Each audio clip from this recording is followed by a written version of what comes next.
Hi, Eric with Sennheiser. Let's unbox the RS180 audiophile grade wireless headphones. These are fantastic. This is an open air audiophile grade wireless headphone. Open air means the sound waves breathe more naturally. Big, wide, spacious sound quality. These sound fantastic. They also use the Clear spec. Clear operates on 2.4, but is uncompressed audio transmission from point A to point B. What you get is a headphone that sounds like it's plugged in, despite the fact that it can go well over 300 feet in terms of range. Now the RS180 also operates up to 24 hours on a single charge, so it's great for movie marathons and long listening sessions. First, we need to release the product from inside the box. You do that by cutting open the plastic tab. Make sure you always purchase from an authorized Sennheiser dealer.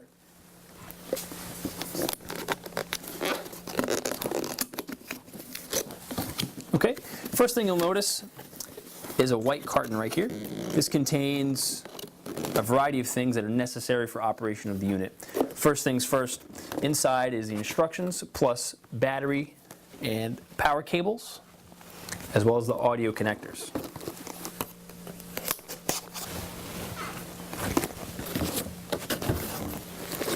Let's take a look at those. First, you have your quick guide.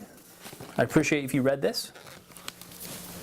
Next is the safety guide. It has pertinent information about power and the wireless transmission.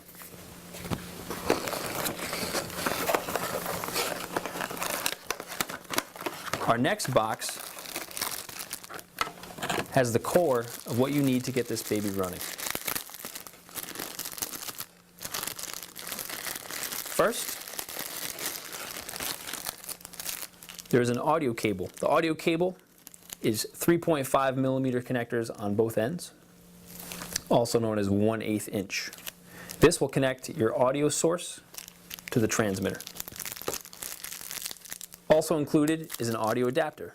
This converts the 3.5 millimeter plug into a 6.3 millimeter plug, also known as 1/4 inch.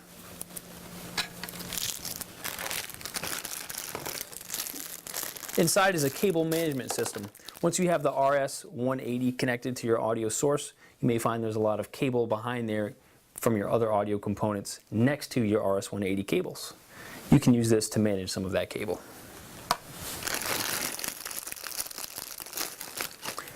A set of AAA sized nickel metal hydride batteries. These are rechargeable.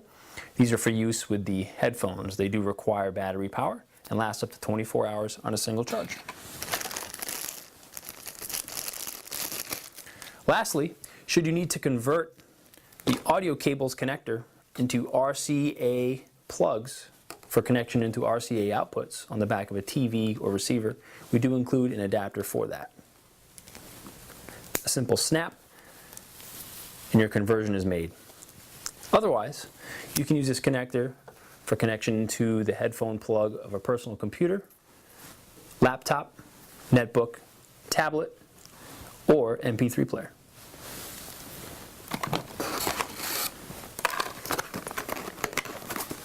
Lastly, our last carton features the power supply. And this is a multi-country power supply. Inside, you'll find European, Asian, and US North American power adapter cables. Okay, first let's open our power cable and the adapter. And I'll show you how to assemble those. First, hold the adapter as if you're about to plug it in and slide it along the track that you see here. It will snap into place with a click, and you are ready to plug this in into a working wall outlet and the other end into the transmitter. We'll get to that in just a moment. These other plugs assemble in the same exact fashion. We don't need those now, so we're going to put those aside and save them for a later date.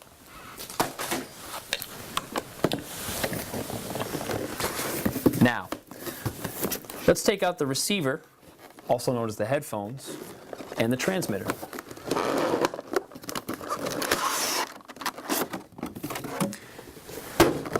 In the user manual, The headphones are referred to as HDR 180.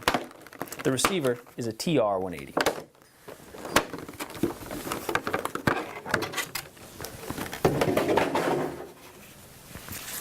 You'll notice they are circumoral, also known as around the ear, ear pads.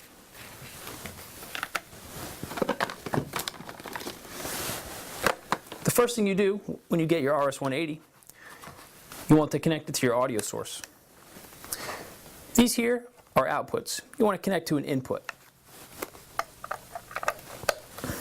As mentioned, the other end can plug into a 1/8 inch, also known as 3.5 millimeter headphone plug, or you can use this supplied adapter to connect to an RCA connector. Remember, these must plug into audio outputs. Lastly, you'll want to connect the power supply. We've already assembled this, so we'll simply plug it into the only slot in which it can go. Now, if you wanted to connect your RS-180's outputs to another audio source, such as a preamplifier, you could certainly do that. There is a pad switch here, so you can adjust the sensitivity of the input. Now, let's insert the batteries.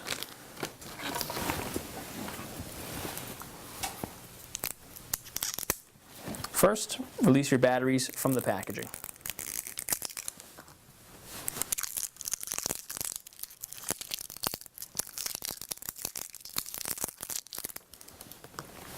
Next, remove your headphone from the transmitter and twist off the ear cushions. There are arrow indicators right here that'll tell you which direction to turn them in. Under each ear cushion is a slot for one battery. Of course, in the battery compartment, there is a diagram explaining which direction to insert them in. You can reassemble the ear cushion just the same as you pulled it apart.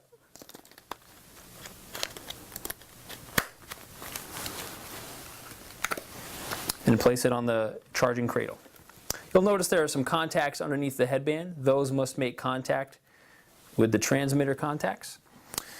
That way you can start the charge cycle. Plug the transmitter into a working wall outlet, and about 18 hours later, your headphones are ready to use.